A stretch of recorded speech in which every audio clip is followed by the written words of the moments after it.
Hey guys, I'm Emiline, aka Winterstar Cosplay, and in this video I'm going to be talking about my first ever cosplay, which I did way back near the beginning of 2018. I will be talking about 10 things that I did for that cosplay that I would do differently now. Hopefully this video can give you some insights and help into your own cosplays and help you know what things you should kind of avoid. So, my first ever cosplay that I did was an original design of Lady Loki from the Marvel Universe. A large portion of it was thrifted, though there were some aspects that I designed and made myself, and of course I designed the entire cosplay to kind of fit what I wanted to make. So this is the cosplay.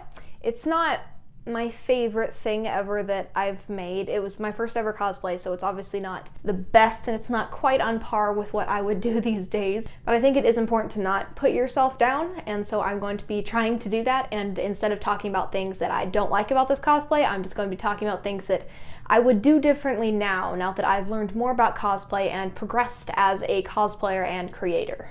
And for this cosplay, I feel like it's worth noting that I didn't really know what I was doing. I barely knew what cosplay was, and I didn't really know how to craft things with armor or make props or even design a cosplay. And I've learned a lot since then, and I have designed and made so many more cosplays since this very first one. And hopefully in this video you can see how much you can grow as a cosplayer and an artist if you just keep working at it and keep progressing. So here we go, 10 things that I would do differently about this cosplay.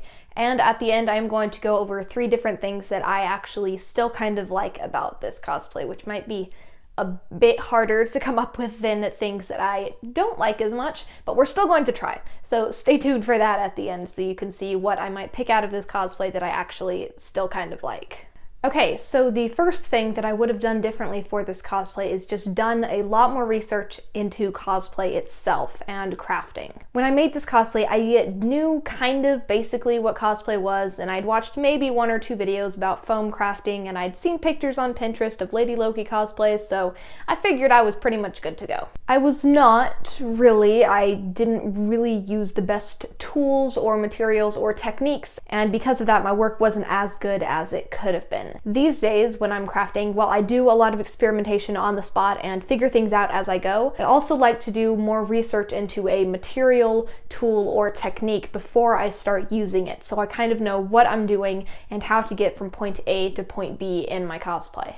The second thing I would have done differently for this cosplay is actually planned out the cosplay itself better. I had kind of some vague design ideas in mind, and I did do a couple of sketches, but overall I didn't really have a cohesive theme or design, and the cosplay probably would have looked better if I'd actually known what I wanted it to look like.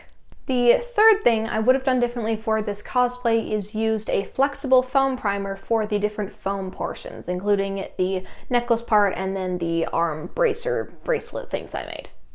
At the time, I didn't really know that flexible foam primers were a thing, so I just used Mod Podge to prime everything. But while Mod Podge can work great in certain cases, it's not the best thing to use for priming armor pieces, especially ones that are going to flex a lot, because once armor primed with Mod Podge flexes or cracks, it can't really be repaired that easily. So the fourth thing that I would change if I were to do this cosplay all over again would be to have actual attachments for the armor and necklace parts. I got a bit rushed for time at the end, and I didn't really have real attachment methods. I used safety pins and duct tape, which are not good long-term solutions. The fifth thing that I would have done differently for this cosplay if I were to make it all over again is to have actually made Loki's very iconic headpiece horn things. I think at the time I was too new to foam crafting and cosplaying and was a bit too intimidated to try and tackle a project that was a bit more on the complex side, but about a year later when I revamped the entire cosplay to look like this, I actually did go and follow somebody's tutorial to make the headpiece out of EVA foam and a styrofoam heart for the horns. And then now, while I'm working on my latest version of Lady Loki, which is a work in progress, I made an entirely new headpiece made completely out of EVA foam, and I made a pattern for that as well, which I will link in the description for you. Sixth, if I were to do this cosplay all over again, I would definitely use a wig and makeup. Now, you absolutely do not have to use a wig and makeup in order to cosplay. I didn't for a long time, and it worked out great. I actually made a whole video about how to cosplay without a wig, which I will link in the cards, which I'm pretty sure would be in this corner, but it might be this one, I can't really remember. For the next couple of things that I would do differently for this cosplay, I wanted to talk a little bit about the scepter that I made for it. Now, I think this is one of the first, if not the first, real prop that I made, and it was definitely the first one I made to go with an actual full-on cosplay, but I'm not really sure what I was thinking when I decided to use this bright blue ball for the gemstone. It was from Dollar Tree, and I guess it was cheap, and Dollar Tree can be good for cosplays, but this ball was not. So yes, if I were to do this cosplay again, I would most definitely use something different for the gemstone in the scepter. The 8th thing that I would do differently for this cosplay, also still about the scepter, is instead of a curtain closet rod for the base spear part, I would instead use PVC pipe. PVC pipe can be heated up and then bent into a very particular shape, and it can also be cut a lot more easily. And additionally, I would have covered the PVC pipe with EVA foam in order to add more detail and texture to it. 9th, also about the scepter still, I would definitely make the spear point out of EVA foam instead of cardboard. The cardboard I used just had that bumpy ridge texture, and it just doesn't look super realistic or super nice most of the time, and it definitely didn't look super great in this case.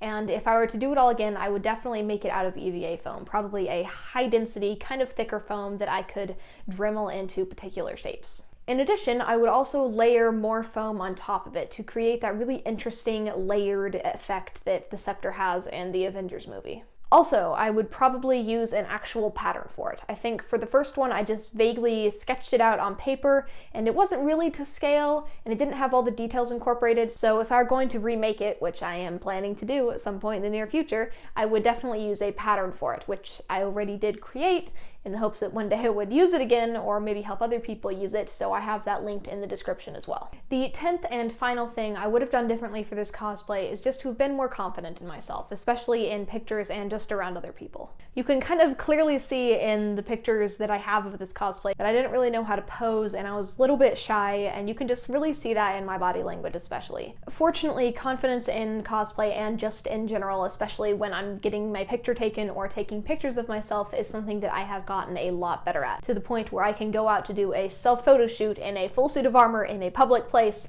and not really care as much what people think of me. And chances are, most of the time, they're not really paying a lot of attention. So those are all the things that I would do differently, but like I mentioned at the beginning, here are 3 things that I actually kind of still like about this cosplay.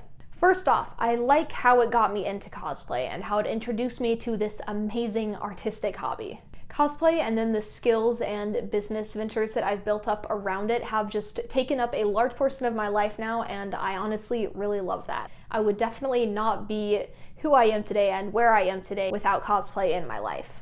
Second, less sentimentally, I still kind of like the weathering I did on the armor. It's not the best weathering job ever, and I might be able to do better now, but I think that especially for my first time painting cosplay armor, I did pretty good. I still kind of like how it looks. Third, I like how the scepter glows, which you can see in this picture, it glows. It is pretty neat. I think that I was able to do that with my first ever cosplay, and I'm still pretty impressed with myself that I made it happen, even if it was just with a bouncy ball and a cheap flashlight from Dollar Tree that only worked about 50% of the time. So those are the 3 different things that I still like about this cosplay, and I could probably find more if I looked harder, but those are just the ones that occurred to me first. But something that I really like about cosplay is how I'm able to look back at things I've made in the past and forward to things that I want to make in the future, and then at what I'm making now, and just see how much I've improved. And as a part of wanting to see more progress for that, I am remaking my Loki cosplay again, this time from a completely different design perspective and different base I'm working with. And I am pretty far along with that cosplay already, and when it's done, I will be making some making of videos, which I'll be adding to my YouTube channel, so if you don't want to miss those, make sure you subscribe to my channel so that you can stay tuned for those. Anyway, thank you so much for watching, and I hope you liked this video, and if you did, again, be sure to subscribe to my channel so you don't miss any of my future content, and also tell me in the comments below what your first ever cosplay was and what you're most proud of that first cosplay. Even if it might be a little bit on the cringy side in your opinion, I still am really curious about what your first cosplay was. Again, thanks so much for watching, and I will see you guys next Friday.